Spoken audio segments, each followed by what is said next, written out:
Di dalam liturgi yang dahulu dikatakan, sesudah kisah sengsara dibacakan, maka kita semua diberi kesempatan untuk diam, hening. Yang terbaik merespon kiranya adalah hening, menghayati, memandang kisah sengsara itu yang Yesus alami dalam masa terakhir, saat terakhir hidupnya, karyanya untuk kita. Namun dalam liturgi yang baru dikatakan bahwa baik kalau imam memberi juga homili, tapi singkat, sebagai sebuah kebersamaan. Saya mau memberikan yang singkat itu, pertama catatan liturgi.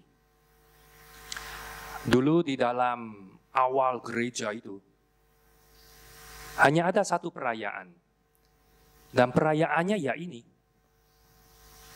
merayakan Yesus yang wafat, Yesus yang bangkit, Yesus yang naik ke surga, dan turunnya Roh Kudus. Nggak ada itu Kamis Putih, Minggu Palma, apalagi Natal. Awal-awalnya itu, karena intinya di situ. Namun, perkembangan liturgi ditambahkan, dipisahkan, karena terlalu kaya perayaan itu untuk dalam satu perayaan. Jadi ditambahkan Kamis Putih, mengenang Yesus menetapkan Ekaristi. Lalu ditambahkan Minggu Palma, mengenang Yesus masuk ke Yerusalem, disambut dengan daun palma, seperti tadi yang kita lakukan.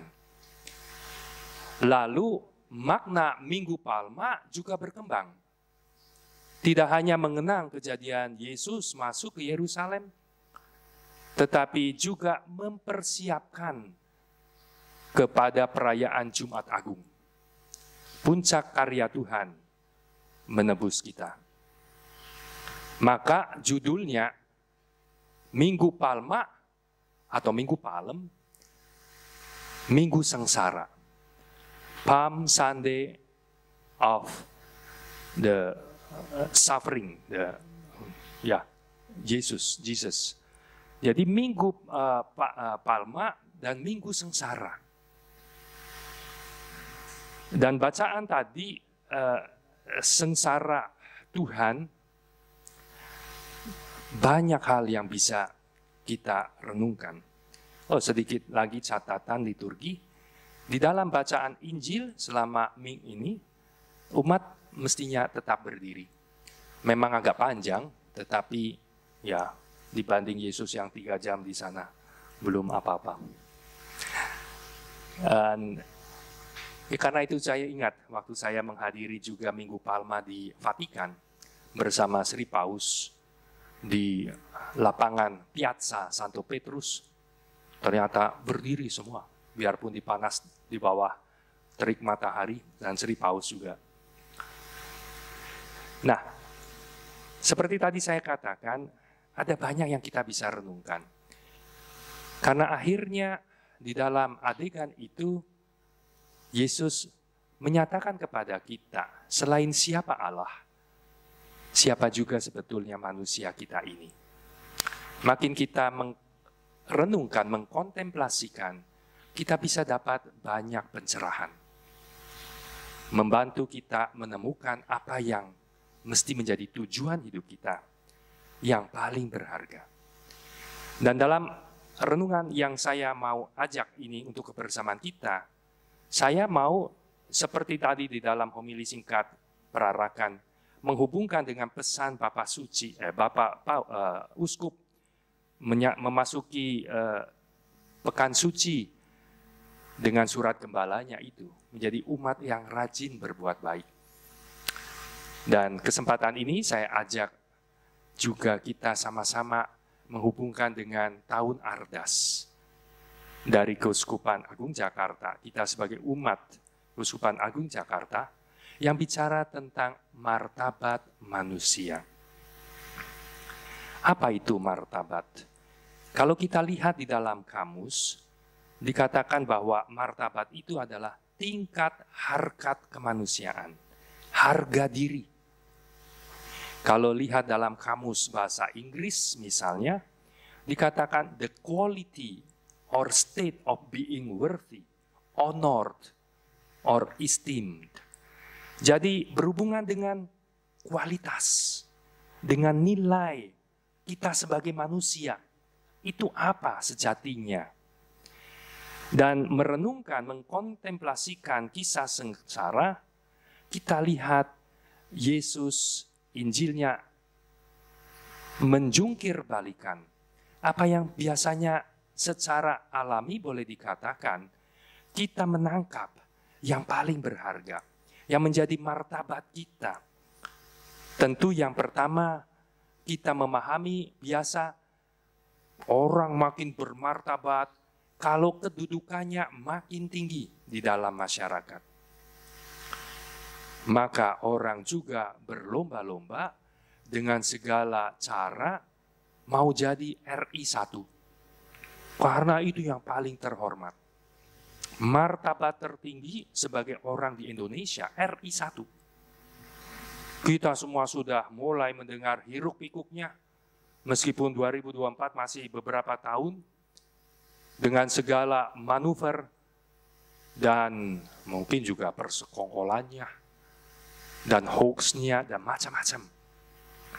Karena orang pikir tentu itu yang paling hebat, berharga. Tapi kalau kita lihat Yesus,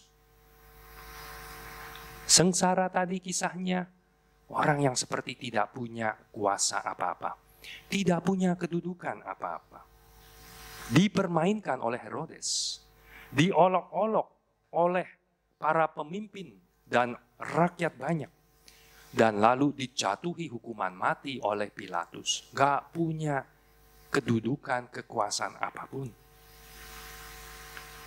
Orang bisa berpikir tentu biasa, orang bermartabat itu kalau hartanya makin banyak, apa yang dipakainya juga makin hebat. Baru-baru saya juga kaget, ada arloji 30 miliar gitu ya.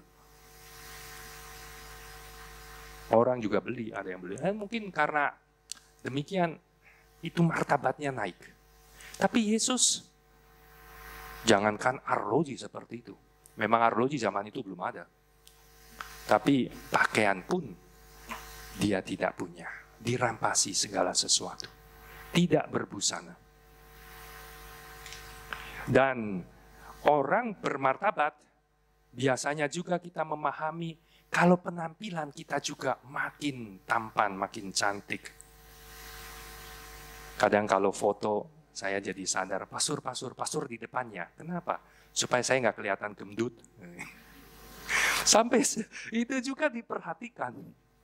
Karena kalau kelihatan gendut, rupanya martabatnya turun.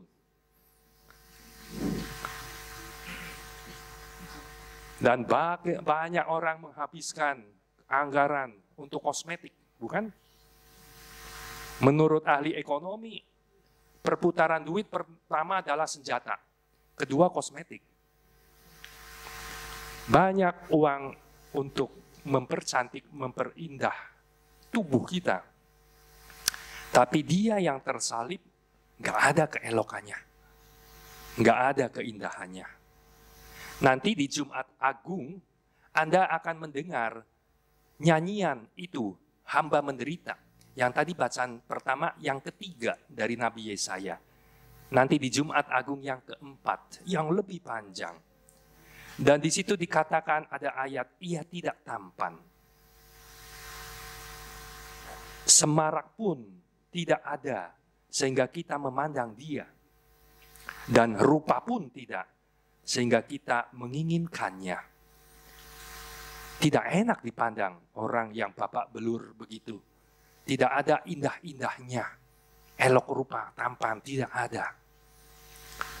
Tetapi itu dia. Semuanya kita tahu, kita imani, Yesus itulah orang yang betul-betul manusia 100% sejati. Jumat Agung, ya kan? Minggu Palma mempersiapkan Jumat Agung. Nanti kita melihat ada versi Yohanes, Pilatus mengatakan, lihatlah manusia itu. Behold the man. Itulah manusia yang bermartabat. Dialah kita yang kurang bermartabat atau kehilangan martabat. Karena apa? Karena seperti Yesaya bilang, kita mencari kepentingan kita sendiri. Masing-masing sesat. Dengan egoisme kita, dengan sepak terjang kita yang tidak baik, yang jahat, hanya untuk kepentingan diri, martabat kita hancur. Kita kehilangan martabat gambar dan rupa Allah. Dan disinilah Yesus datang.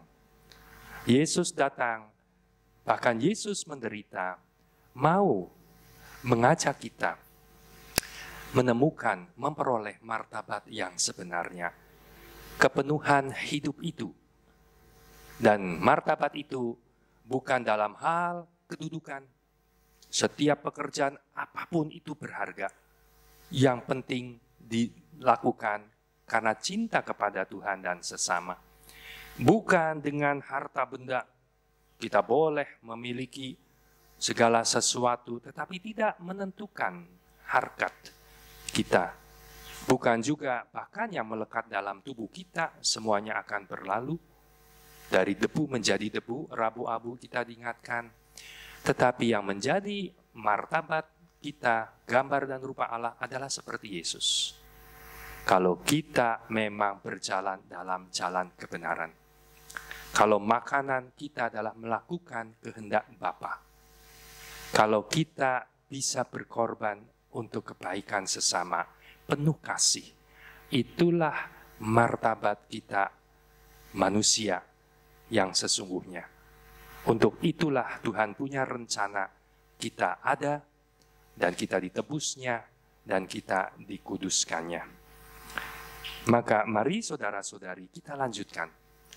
Masa Prapaskah kita makin intens, kita sudah memasuki pekan suci, masa penuh rahmat, sampai nanti kita masuk makin intens, makin puncak dalam Trihari Suci.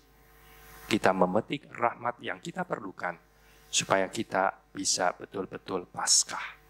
Bangkit sebagai manusia baru, makin bermartabat, makin menjadi umat yang makin rajin berbuat baik. Amin.